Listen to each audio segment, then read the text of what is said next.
অ্যালার্জিজনিত সমস্যাগুলো যে হয়, চোখ চুলকায়, তো অনেক সময় দেখা যায় আমরা বাবা মারা কিন্তু ওই যে ফার্মেসিতে গিয়ে যখন ডিসকাস করি তারাই একটা ওষুধ দিয়ে দেয়, বাট এটা আসলে কত ক্ষতি করে এবং এইটা থেকে আমরা আসলে নিজেদেরকে কিভাবে প্রতিহত করতে পারি? এটা এত মারাত্মক ক্ষতি করে যে যদি এই ফার্মেসি থেকে বা কোনো পল্লী চিকিৎসক অথবা যারা যে সমস্ত হাতুড়ে ডাক্তার তাদের কাছে গেলে কিন্তু তারা স্টেরয়েড জাতীয় ওষুধ ব্যবহার করতে দেয়, এবং স্টেরয়েড জাতীয় ওষুধ ব্যবহার করলে খুব দ্রুত চোখটা লাল কেটে যায়, খসখসিটা চলে যায়, কয়েকদিন পরে কিন্তু আবার এটা হয়।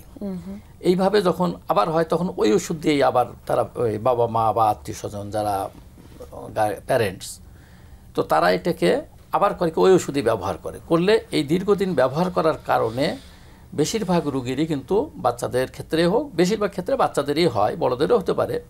তো এই দীর্ঘদিন এই স্টেরয়েড জাতীয় ওষুধ ব্যবহার করার কারণে কয়েকটা সমস্যা হয়। একটা হলো চোখের ছানি হতে পারে, চোখে প্রেশার বৃদ্ধিজনিত রোগ হয়।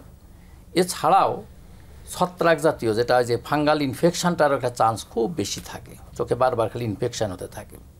তো এটা এত ভয়াবহ যে এটা কারো এই কাজটা করা উচিত না, যে চিকিৎসকের পরামর্শ ছাড়া কোনো ওষুধ ব্যবহার করা উচিত না।